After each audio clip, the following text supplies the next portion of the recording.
Welcome back to the Speedy Weekly Hoop Recap. I'm Speedy. Let's talk about what happened this week. I'm still working on that, but that's what I'm thinking is gonna be the intro for these videos. Kinda fire, also kinda cringy, but we'll get it down eventually, and soon enough it'll grow on you. Trust me. Anyways, we got our first week of basketball back this week. The only reason I'm showing this video clip and not a clip of a game that actually happened is because I didn't have time to record any clips and I wanted to get this out before the first Sunday game. So, I'm going to be releasing these recaps every Sunday, pretty much talking about what happened in the past week in the league. So, let's get started. First of all, there was opening night. I actually paid attention only to one of these games, the Lakers versus Warriors game. I saw a bit at the end of the Nets versus Bucks game, so let me just start with that. Of course, Giannis got his ring, and Giannis dominated. He showed why he was the Finals MVP, and why he is a top 5, probably top 4, something top 3, something top 1 player in the league. He dominated, and I really don't know what else to say. Kyrie wasn't there, which is an issue for another video. I did talk about that in my Nets season preview, so if you want to watch that, go ahead. I might put the link in the description, I might not, who knows. Or you could just go on my channel and look for it. It's one of my more recent videos, so it'll be easy to find. Continuing on, KD played well, he tried, but it wasn't enough, because in the end, Giannis was too much. Jordan Noir was another guy who was there, who I heard about. He was playing well off the bench, putting in good minutes, and, but this Bucks team so far has had a decent amount of injuries, so hopefully that doesn't last long, but, this Bucks team, I was kind of surprised by this Bucks team. I didn't think that they would come out and be this good already, but Giannis is showing that he's not done yet. He still has more left to prove. He's not going to just sit back and laze around after he won a ring. He's trying to go back to back. And he's looking scary, especially with that new jump shot and Giannis just being Giannis. It's going to be interesting to see him this year. Moving on to the next Warriors versus Lakers game.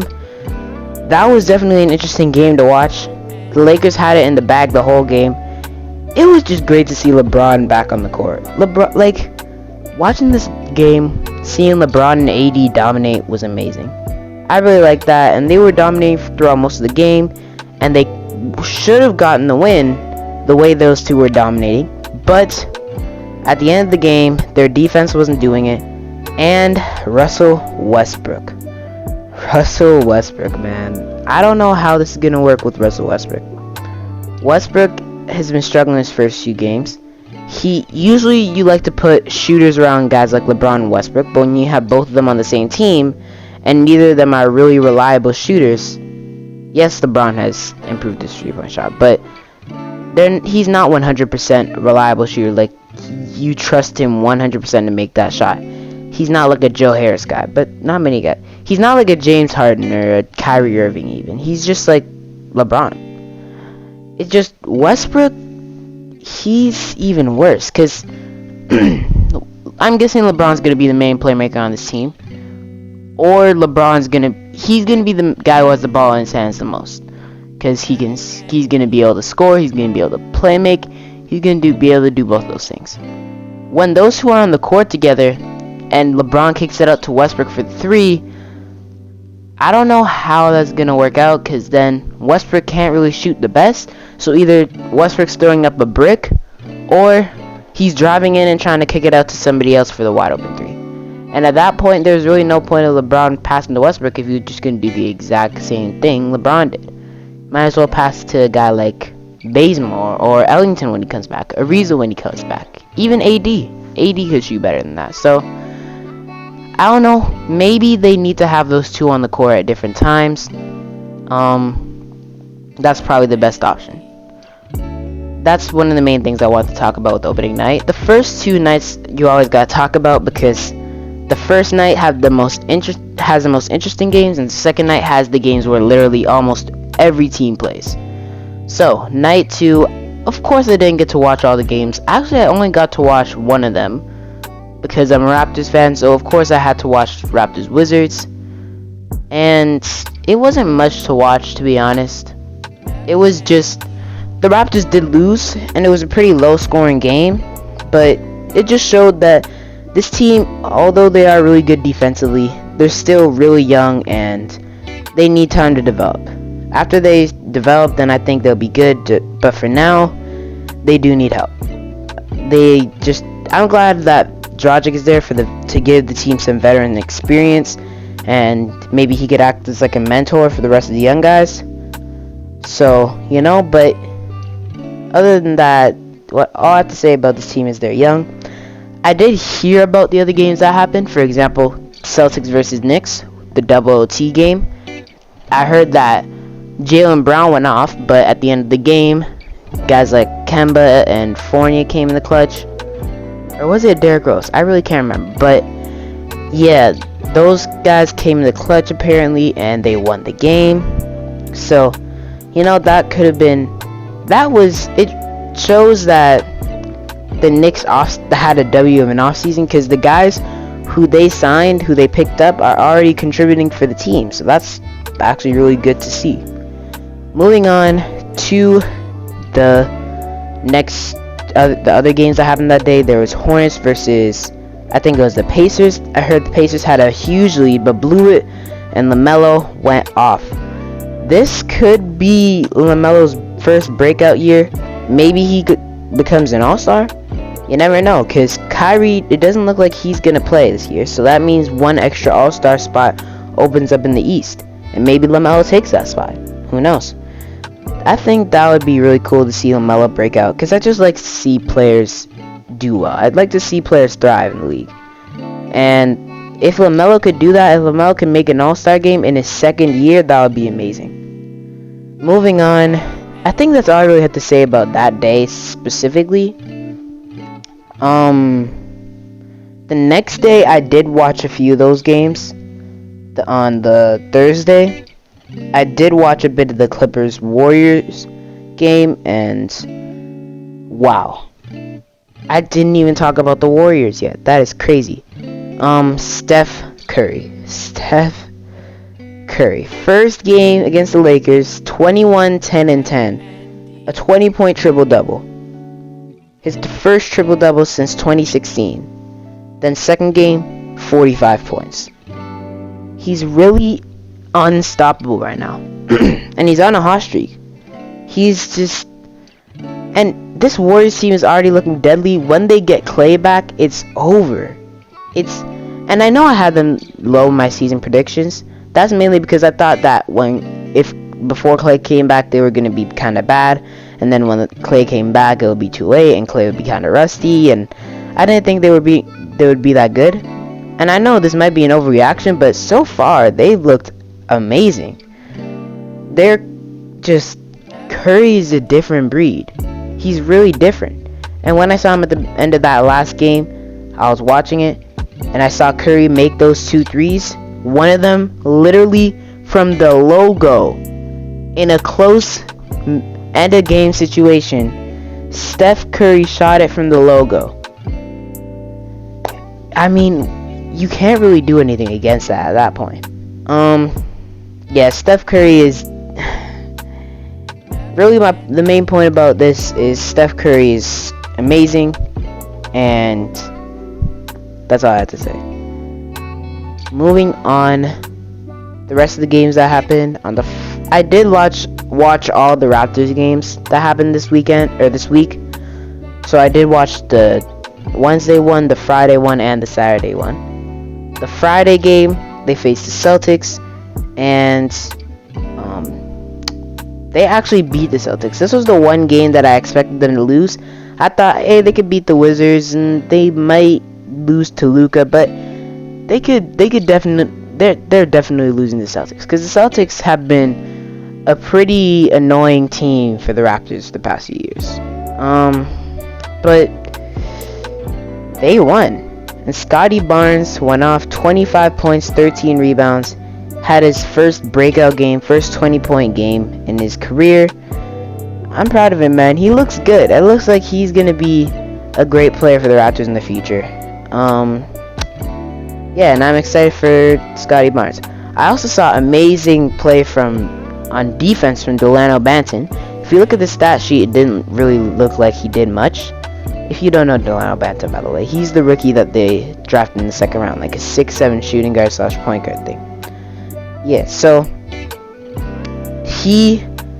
if you look at the stat sheet, it wouldn't really look like he did anything, but he was actually amazing.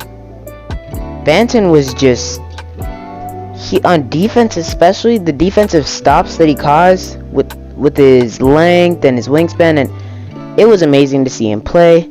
I think if he just improves his offensive game a bit, improves his shooting, improves his finishing, and I think after that he'll be pretty good because he's got the defensive skill. It's kind of like how OG and Siakam were when they came in the league. They already had the defensive skill, they just needed offensive skill, and the Raptors development brought that.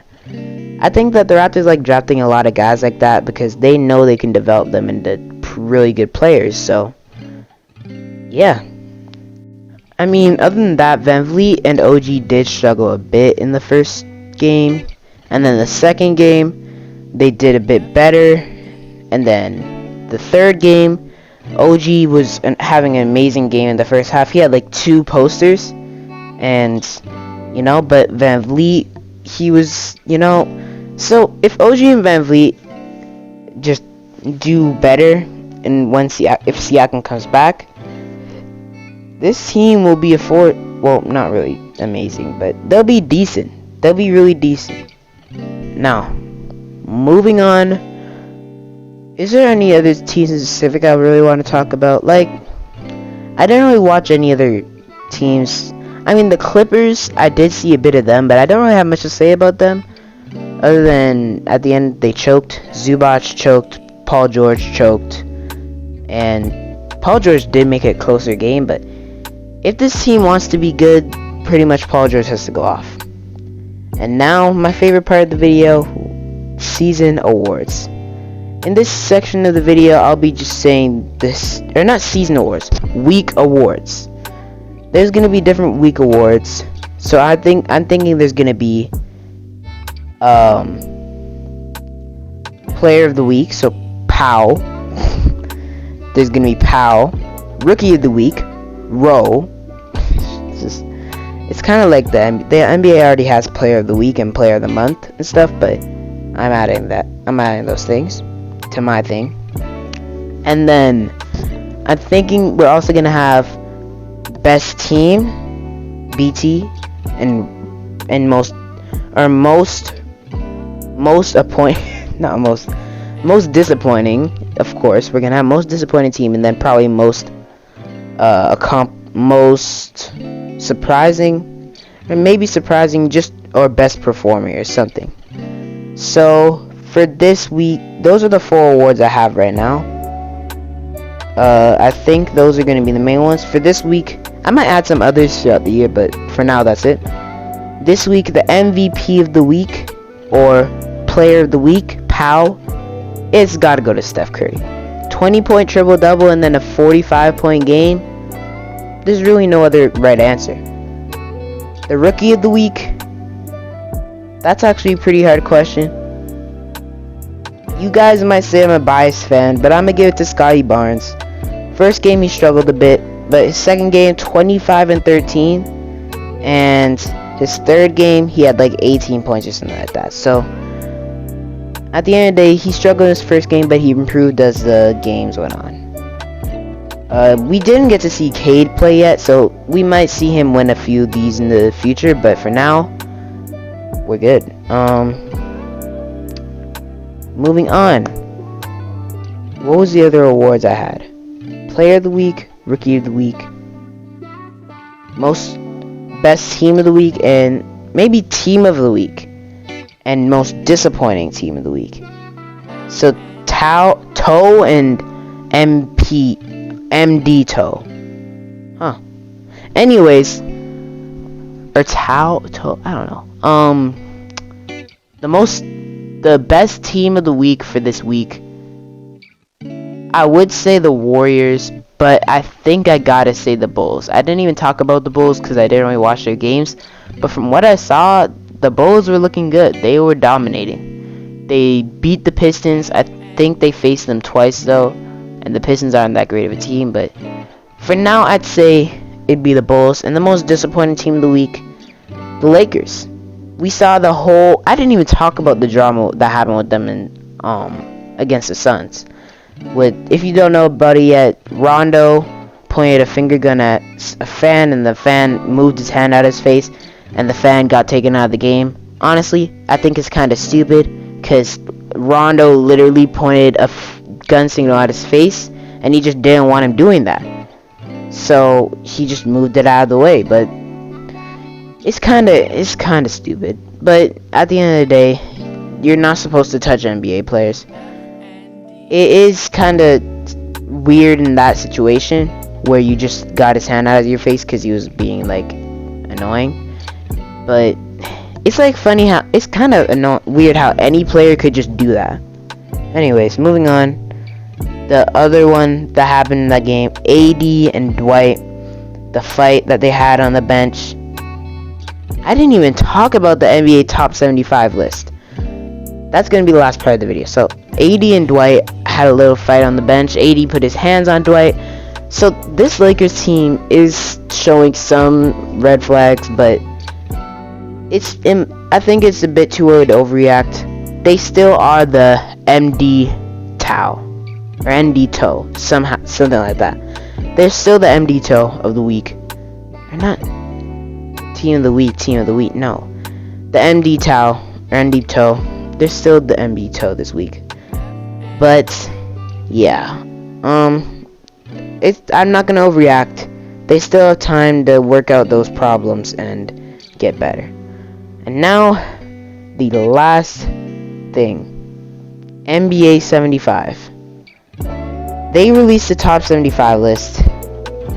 Dame made it. First of all, they included all the guys who are on the top 50 list. Second, Dame made it. And Dwight Howard, Vince Carter, and T-Mac didn't.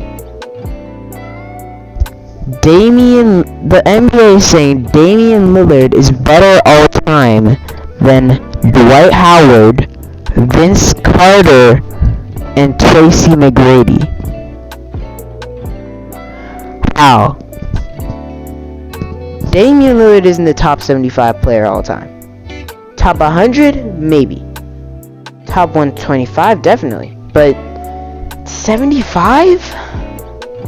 I don't know, bro. Like, Dwight and Vince and T-Mac should have been on that list. One of them should have been on that list. At least two of them, actually, because Vince and T-Mac, I think, are at least top 50 all time. But Dame, really? Okay. And they included all the 50 guys in the first list. That is a debatable topic, considering there are some guys who have surpassed those guys. Like, for example, would you put Vince Carter over Hal Greer? I don't know. Probably. For me, yeah, definitely. So maybe that is because I'd seen him play in modern times. But at the same time, you know, it's Vince Carter. People love Vince Carter, and I think that he probably should have made it over some guys who are on there. But at the end of the day, I am a bit of a biased Raptors fan, so this might be T-Mac. He played for the Raptors too. But yeah, so that might be because of that. But anyways, I think that's where I'm gonna end it off. My point is, Dwight, those guys should have made it over at least Dame. So yeah, that's pretty much gonna be it for the video. If you like these Speedy weekly recaps and you want me to continue, then like, subscribe, share, comment down below any tips, tricks, or topics that you have for me to talk about on this channel. That'll be it for me today. I'll see you guys next time. I'm out. Peace.